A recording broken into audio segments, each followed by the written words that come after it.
So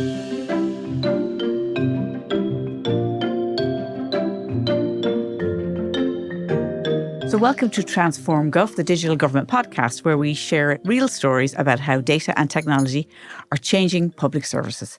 And every episode, we go straight to the source. That's the leaders who are making the calls and also the teams who are doing the work. So Transform Gov is part of the Ireland eGovernment Awards and is brought to you in partnership with Accenture. And just a quick note again before we start, for updates on the Ireland eGovernment Award ceremony and also the Leadership Summit, which is, by the way, is on the 24th of September in O'Reilly Hall in UCD, please go to digitalgovawards.com. So digitalgovawards.com. And I'm Maeve Neefsey. Now today, I've done a little bit of a surprise attack on my poor guest because we're doing two versions, part one, part two. And this is Audrey O'Mahony, who's Managing Director and Head of Talent and Reinvention at Accenture. And we've been talking about what's it actually going to look like when your workforce is AI with humans, and then what the implications are. So we're going to pick up on that. Don't forget to listen to part one or watch part one because it's fascinating.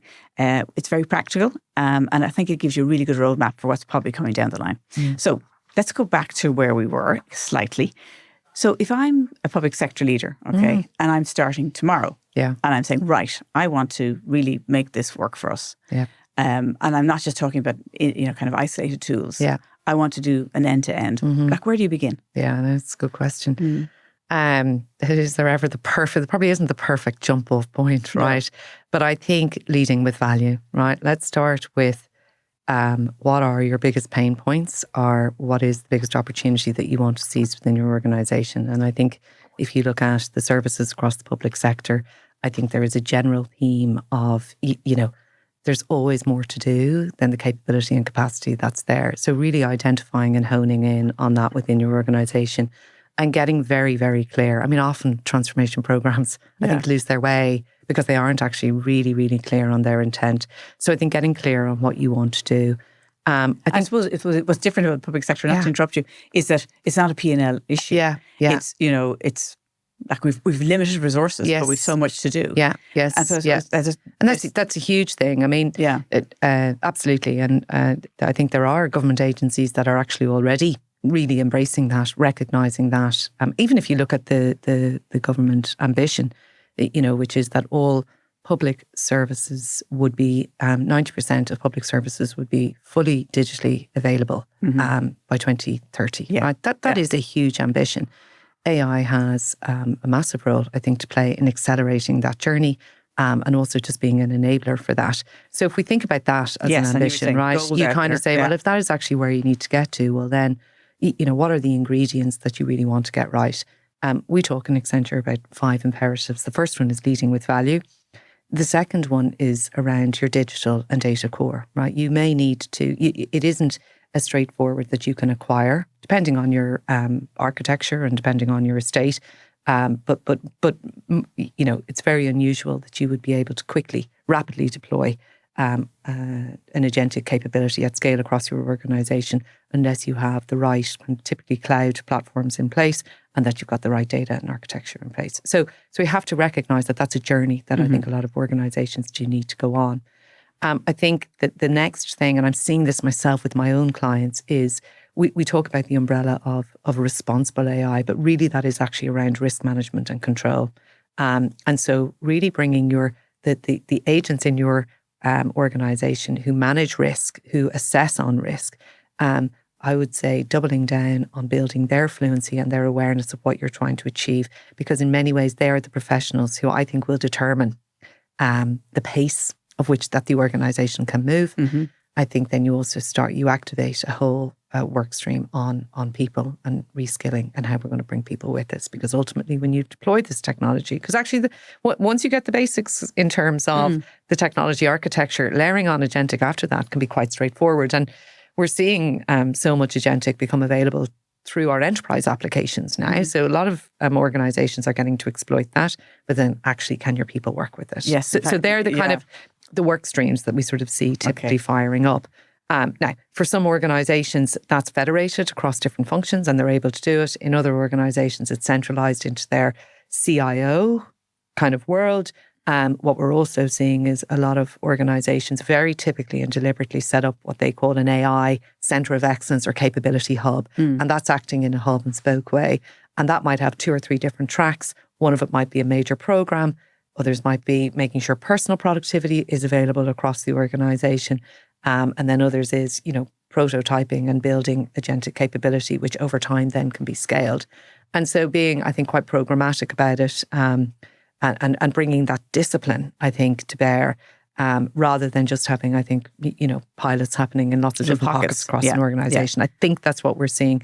There's now that centralizing that. And also what we're seeing is, the economics around AI is something that is still very much being worked through in terms of, the tokenomics and the cost of AI. Mm-hmm. And when you look at what's happening in the market with some of those AI organizations, there's a lot of uncertainty around, well, where's the value in this? Yeah. And it's disrupting lots of different sectors. And I think that's why people are, being naturally cautious, but also being very deliberate around, are we really clear that value works when we do it at scale and that it's something that we can sustain? So I think in terms of how, I think what we're seeing is being very deliberate, recognizing that, the work streams that you've got to set up around the technology are as important as the technology roadmap itself. Yeah. And as a result, also looking at, the governing structures around that then, do we have multidisciplinary teams, coalitions of people coming together and what should is that it should feel a bit different than maybe what has gone before, because all of those levers sort of need to be operating in the same way. So that idea of change and the muscle of change in your organization is something as well that we say is a capability, we've got to get right. And then I suppose on a ground level, you could be training people, this is how you use AI in this scenario. This is the risks. Yeah. These are our frameworks. Oh, absolutely. And then now I want you to train an agentic agent. Yes, yeah. It's another set of skills. Yeah. So I presume the program... It may not be that everybody has to train agentic agents, I think, because it's probably going to take us a while before we start really deploying end-to-end agentic at scale. But even in the personal productivity tool set, there is agent capability there where people can use personal agents and those agents can talk to other people's agents. And so absolutely, I mean, the reskilling and adoption and training journeys that we're now taking people on are very different to the technologies that would have gone before, which were very kind of functional and linear in terms of the adoption. Actually, what we're spending a lot of time with our clients is saying, okay, we have switched on, for instance, a co-pilot capability. Now, let's immerse the training in how you work, right? So we're going to bring 10 people together from a team and we're going to talk about something that takes a lot of time for them. Might be report writing or, a workflow process. Say, actually, okay, well, we're going to immerse ourselves in that process and then we're going to help them think about what are all the tools available to them on their suite to help them do that faster and help them do it collectively. And that's very different to just saying to somebody, oh, these are the keys that you use. There's a big mindset shift in that for sure.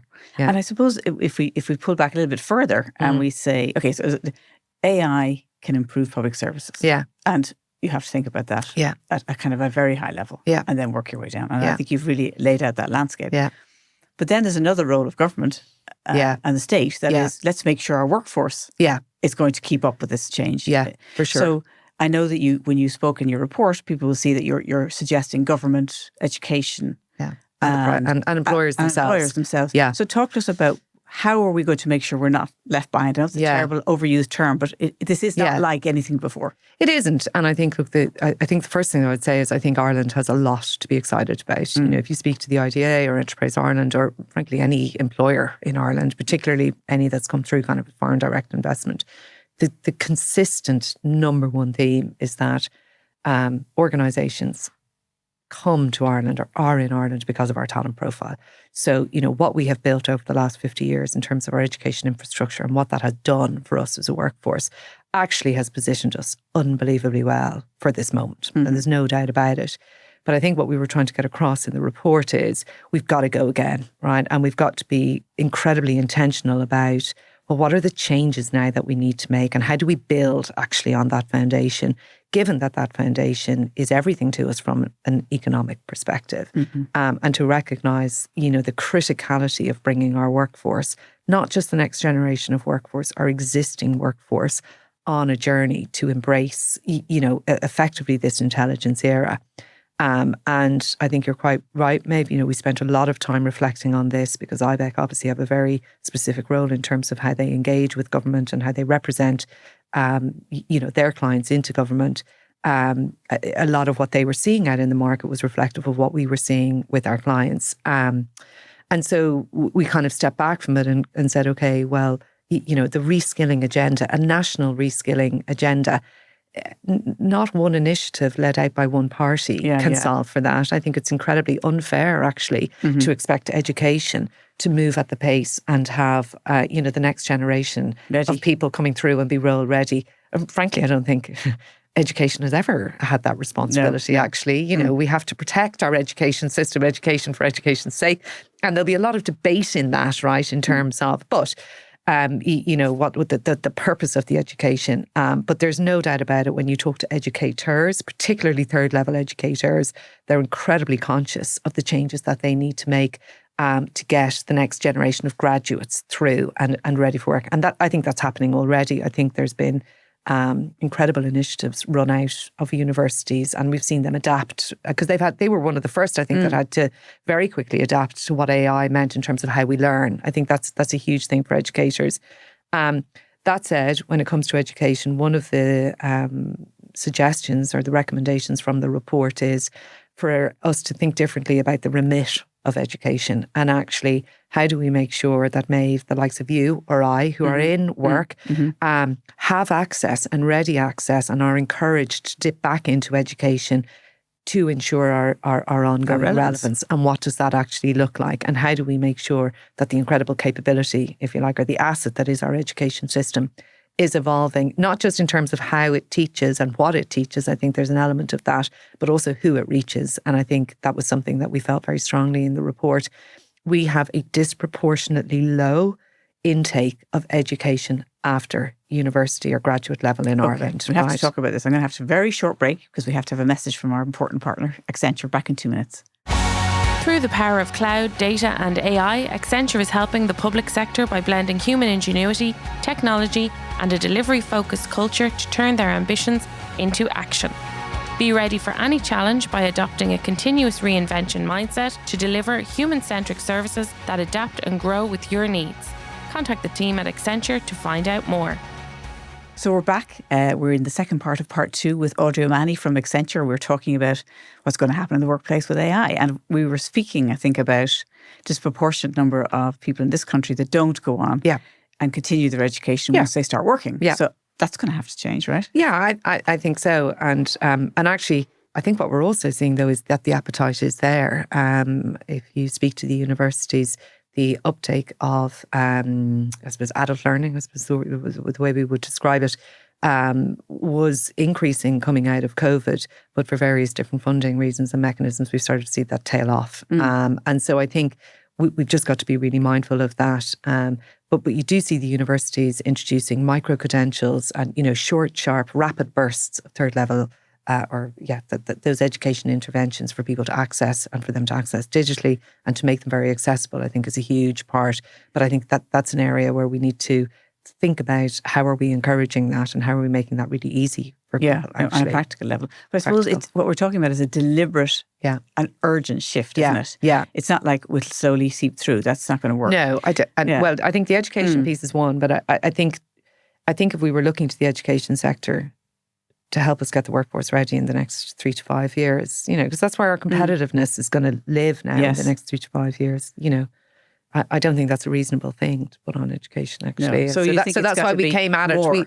We came at it in a sort of much more, we felt that there was 3 stakeholders, if you like, that really mattered. So education, spoken a little bit around what they might do differently. Employers. So employers today, we have, I sometimes describe it as, there's a paradox going on in organisations at the moment. So I think if you sit down at any board level, engagement or C-suite executive steering groups, I think you speak to any CEO, he or she will recognise that the value from AI, that AI is coming, that they want to embrace it, that they need to embrace it, but that the real value coming from it will be, can they bring their workforces on the journey? So I think we have this very consistent diagnosis that workforce enablement and workforce transformation is at the heart of us getting value and growth from this, right? Delivering on our strategies comes from people operating differently around AI. Now, on the one hand, we have the diagnosis. equally, what we see is a very consistent concern from leaders that, well, can my workforce go on the journey? I don't know if my workforce can travel on that journey. However, what we are also seeing is, and this is where I think we have a slight disconnect, is one, Irish employees, are incredibly enthusiastic about AI. We've seen quite scaled and rapid adoption of AI in work. They actually have a really high expectation that their employers will bring them on the journey. In fact, now what we're starting to see is movement in the Irish jobs market where people are saying, actually, if it's not an AI-enabled organisation, I don't want to join it. I don't necessarily know, particularly certain demographics, you would expect that. So we're seeing this kind of, how confident are C-suite executives about the ability for their workforce to change when actually the sentiment amongst employees is, I want to go on this journey. I want to be more relevant. And I will stay in this organisation as long as they can, continually deliver on that relevance for me. What we're not seeing is almost a bridge, right, between those two sentiments. And that is, we're seeing it in certain pockets. The IDA will talk about how their clients will be investing in learning as part of setting up and scaling in Ireland. But more broadly, what we are not seeing in Ireland is Irish employers, leaders doubling down on the reskilling agenda. So we when you look and you say what's happening across most organisations is reskilling and investment in reskilling is only ever so slightly higher than what it was at the height of the financial crisis. Okay. Right. So that idea of, and actually Accenture more globally would say that, for every $4 spent on technology, less than $1 is being spent on humans in their organisation. Yeah. And that is where we see that disparity. You say that those signals are telling us that why would you be confident? How can you demonstrate to your shareholders, your stakeholders, that actually you are really invested in your people? How can you demonstrate that to them themselves? Yes. And that's a question now that I think we've even seen in the last 6 months where our clients are saying, God, we get it. We can see it because we've gone from piloting to trying to scale it out a little bit more. We can see that we invested in the technology and that there were pockets of brilliance, but we didn't see a consistency.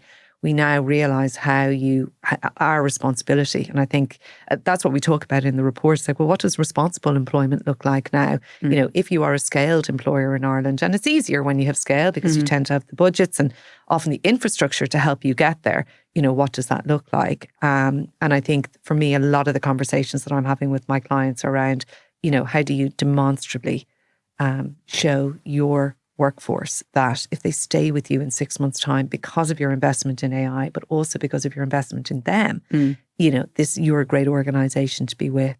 That there is that investment gap, and I think that recognition. I think one of the things that we ask for in the report is that boards and executives come out and say, we're making a commitment around this. And not only are we making a commitment to our people, we're making it to our shareholders. We're putting on the green jersey. And we recognise that this is something that we've got to get right. And we're going to measure our progress, and we're going to measure success. We're going to measure adoption, and we're going to measure AI enablement. I think we do that for employers. I think, though, what we have to recognise too is not all employers can do that. I think it's more than 70% of people working in Ireland are working for SMEs, where they've got less than 200 people in an organisation. I don't think it is reasonable or fair to suggest that those people can invest maybe at the scale of other organisations in terms of that reskilling.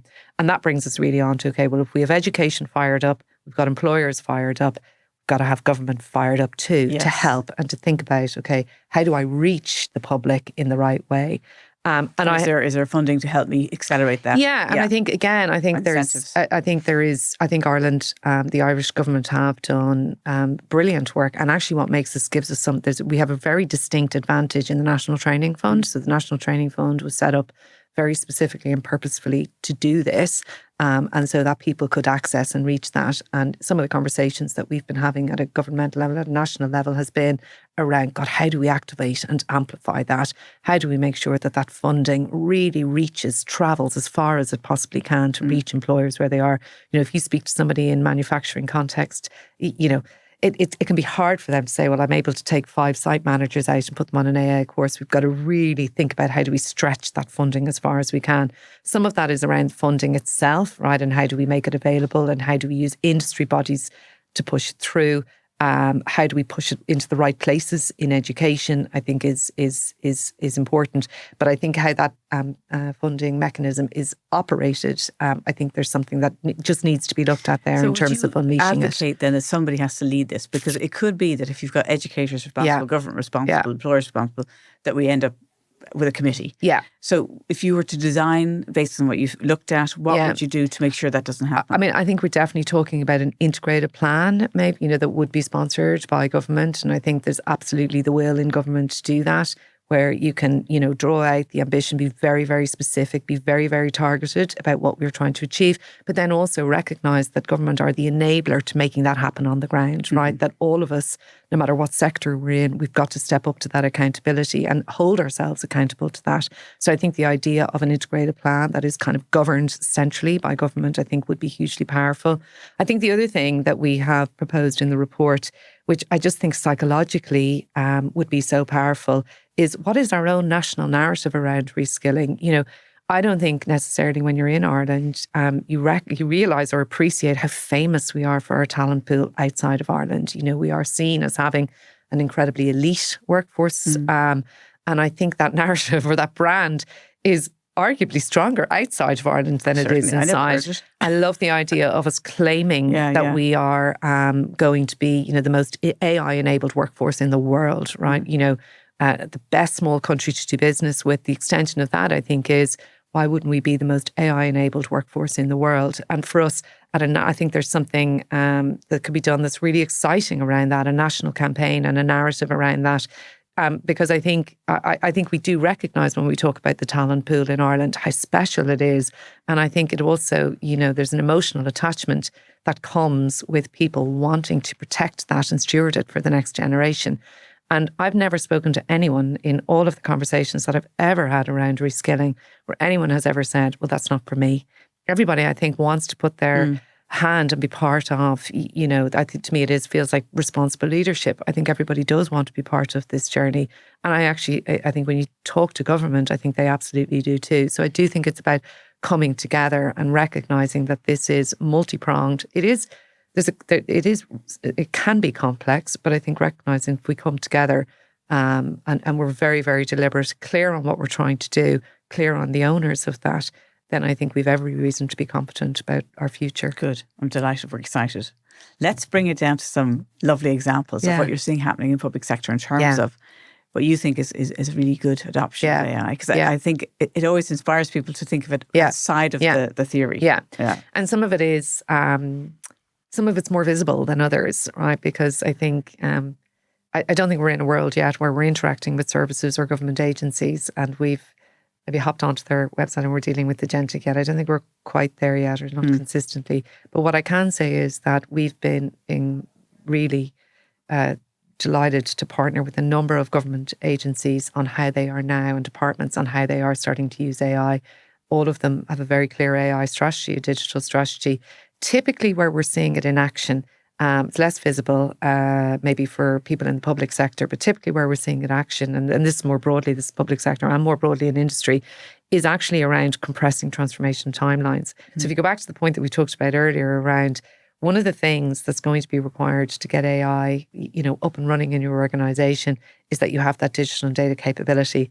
AI can help you compress the timelines need to do that transformation. One big area where we cross a number of different agencies where we're helping clients today in the public sector is around software delivery life cycles. So getting technology into their organisation, AI is ripe for completely transforming those journeys. And so across a number of we're working in CIO functions and working with a lot of CIOs across the public sector.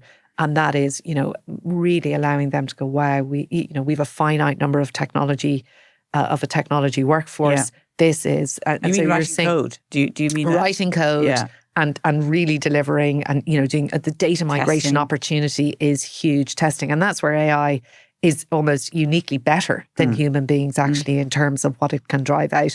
And so that's an area where we're seeing it's kind of been actually quite explosive over the last year or so. And again, it's been quite disruptive because it has meant that everybody working around traditional engineers are having to think again quite differently about what's their own upskilling agenda. So underneath the bonnet actually right now is generally where we're seeing AI starting to scale.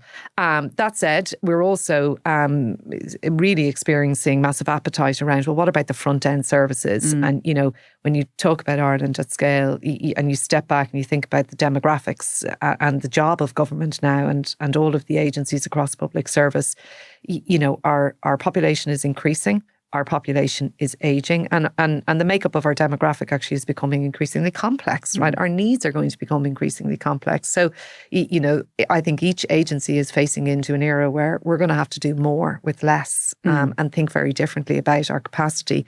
I think there's lots of learnings that we can take from the UK and other European countries. A really good example that we saw up and running towards the end of COVID was the Department of Work and Pensions in the UK. So this was maybe akin to our Department of Social Protection here in Ireland. They were completely overwhelmed during COVID, with letters and queries coming in on how all of the supports would, need to change given the dramatic impact of COVID on so many citizens. And they were completely overwhelmed. It would have taken them years to work through a backlog of letters and emails. And very quickly, we partnered with them to help to very rapidly set up an agentic capability and effectively trained agents to read all of the letters, to categorise them, to very quickly surface which of the clients the customers writing in were particularly vulnerable, that you could bring them to the front end. So that idea of shifting through, inordinate amounts of data that would typically take, months for a workforce and pretty mundane work as well at that, so that you can bring, very vulnerable customers right up to a queue and those individuals can be dealt with in a really appropriate and caring way. And I think directionally, that's what we're going to see now in the public sector is so many services that are, that are inundated. Well, actually, how do we ensure that for the likes of you and me, Maeve, if the experience feels good for us, we're very comfortable. The experience has to be good, but if the experience is good for this, we're very happy to engage digitally. The platform has to feel nice, and we've got to get design right. I mean, design, we haven't really talked about design, but design for technology in terms of how we consume it has to feel really intuitive. We have to trust it and it has to be tailored towards our needs. I think that's very possible with the technologies that we have. But therefore, if we allow that, then you say, actually, we're making sure that we are creating public services. The public service is creating services that continue to be really inclusive for people. Because, of course, we will have people that it is more difficult for them to travel that journey. Absolutely. We spoke, I think it was the last episode we did with the Department of Justice, who have just redesigned, and they had a design-led approach to their immigration services. Yeah. So bringing together all those help desks, but also the design had to reflect the cultural nuances and differences. Absolutely. Which, I mean, fabulous learning. Yeah. It's a podcast. Yeah. But I mean, I understand exactly what you mean. Now, look, we're coming to the end, so I'm going to have to ask you my favourite question, really, in a way. So let's say we've got strong foundations, or let's hope we've got strong foundations. So if I was to ask you in 2 years' time, what's it going to look like? What's happening to Ireland? Where are we on that journey, particularly around capability?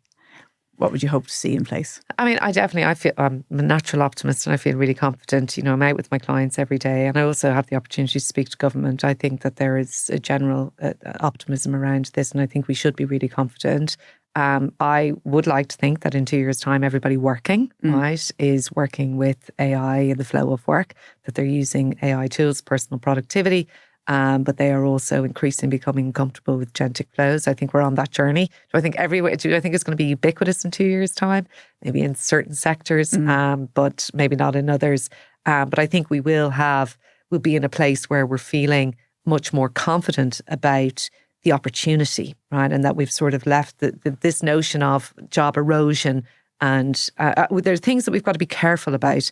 But I think in general, I think we should have huge faith in the Irish workforce, actually, and their will and want to embrace this technology and continue to do brilliant work. So in that sense, I think I'd love to think that that's a reality. I do think to get us there, I think we're going to have to go through a journey now of reskilling. I don't think that starts and ends in 2 years. I think that's got to be a constant thing. And I think we've got to, for all the initiatives and the potential that we talked about throughout the conversation, I think putting down those foundations down and being very deliberate around how we collaborate across the reskilling agenda, I think that's such a fundamental thing that we've got to get right. I don't think we've 2 years to wait for that. I think we've got to get going on that now. And so, I think that's something that all of us, no matter where we are, I think thinking about how am I as a leader showing up around that agenda? Mm-hmm. I just think that's a very important question for all leaders to be asking themselves. Well, my producer is waving at me and saying, get on with it, Maeve, because it's so interesting. I should have stopped ages ago, but Audrey, thank you so much. Thank you so much. Actually, it's a really timely reminder, that AI is going to reshape our workforce. Yeah. But I think you gave organizations a real sense of how to approach that, and I thank you so much for coming on and also for being allowing me to push you into part 2. Pleasure. Absolute pleasure. Thank you so much, Maeve, for having me. You're welcome. So if anyone found this useful, please share it with your colleagues. And if you would like to hear more episodes of Transform Gov, you'll find it whatever place you normally go for your podcasts. And finally, a quick thank you to the studio team. That's Peter Rice, who's our studio manager, our video editor, Neil Horner, and of course, sound engineer and videographer today, which is Richie Ryan. Thank you so much for listening, and we'll see you next time on Transform Gov.